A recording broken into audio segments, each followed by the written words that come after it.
Everyone, this is Paul Green with Stonewall Tactical, and I just wanted to touch base with you. We're launching a new series that we're going to be doing on Facebook and on our website, on a blog. First of all, I want to apologize to everybody. I just come off the road, um, and I think I'm coming down with a sinus infection, so I look all scraggly and I feel like crap.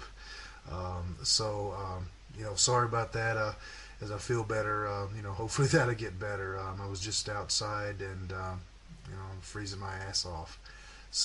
But I did want to talk with you about some things that we've got coming up. Um, what we're going to be doing is we're going to be doing a video series fairly regular, looking at the insights and things like that on the Facebook page. We've seen where, as opposed to putting articles up, people tend to like videos a little bit more. So we're going to try to do these things as a video, as kind of as a teaser for a book that I've got coming out next year. It's going to be self-published. I don't really know when exactly it's going to be out. A lot of that's going to depend on funding and when we can get that. But I'm looking at probably around the fall next year, to be realistic about it. Um, I'd like to do it a lot sooner to get more content, but it's taken longer because I've been on the road in Arizona and Oklahoma and gearing up for Texas. The main thing that we do, is we're a training company and we train police departments. And a course that I teach called Stonewall Tactical Adaptive Response Method, or a STAR method. But just to give you a little bit of background, years ago I was asked to write an article for an e-zine called The Combatant, and for a organization I was in called the International Combatives and Self-Defense Association, and and I wrote an article that was just based upon Philly shell and all the different things you could do out of it. But it got well.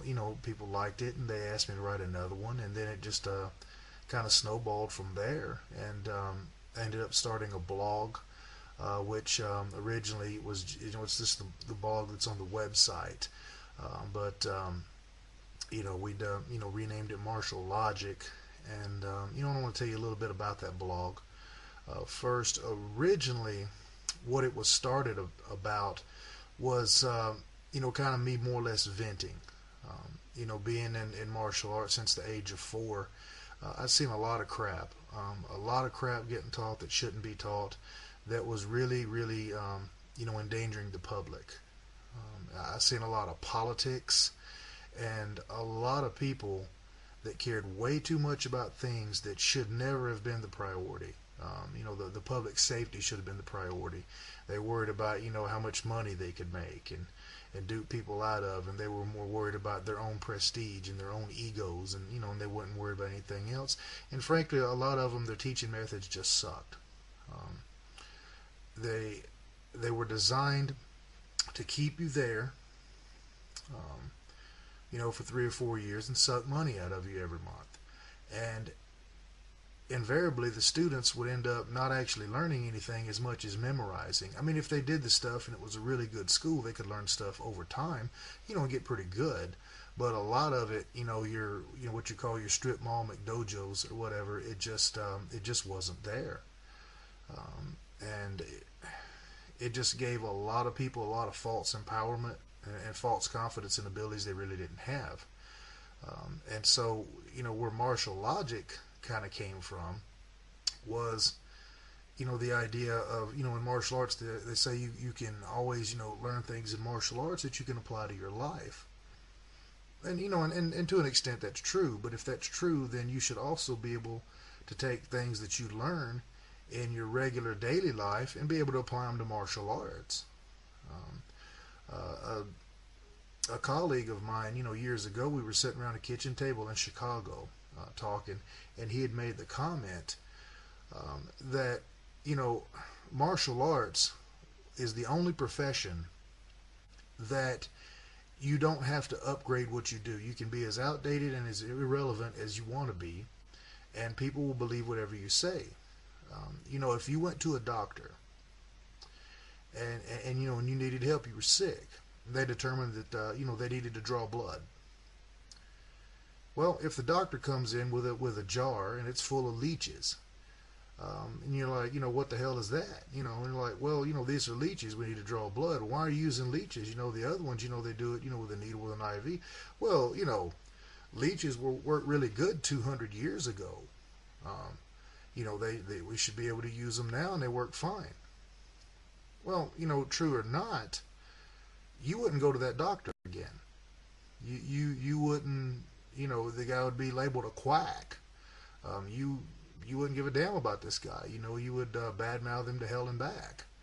But you know, if a martial arts guy comes up with something and something outdated that's been outdated for 500 years, um, you know, people just believe everything they say just because they have a colored belt. Never mind the fact that they really didn't have to do anything to get it in most cases, other than just hang out long enough. Um, you know, and it was just pitiful.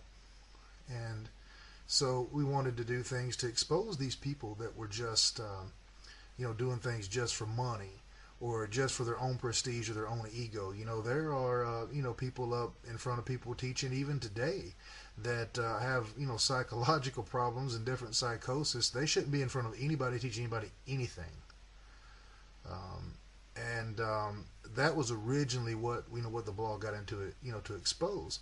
Then, you know, came the big, reality based thing, and in a lot of ways, that's even worse because it has the illusion of being something that's real and tangible, but in most cases, it's not. It's just the same old shit with a new label put on it.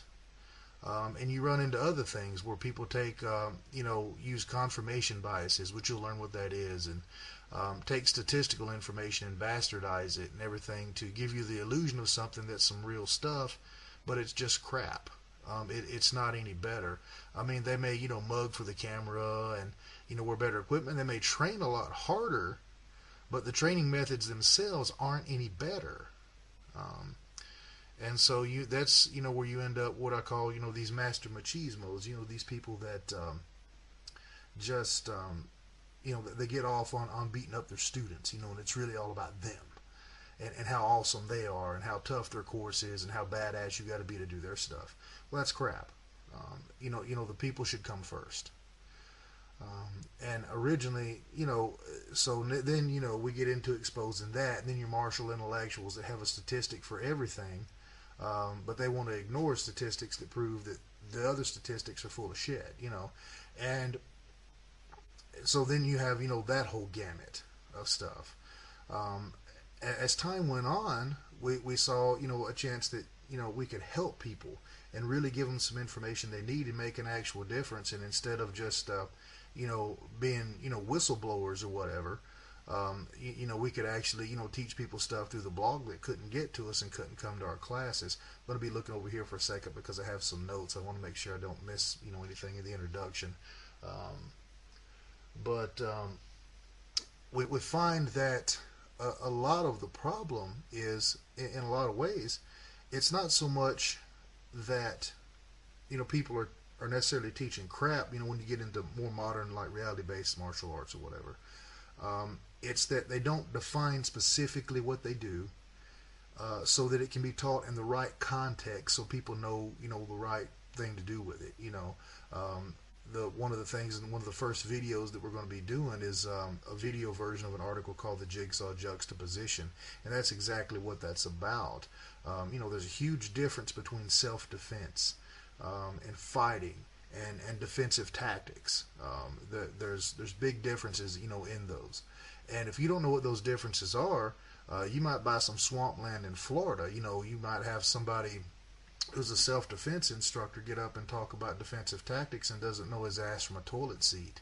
And if you don't know the context that each one of them fit in, you might believe that. Or somebody teaching fighting is self-defense when it isn't. So, you know, those are some of the things that we'll be coming up with.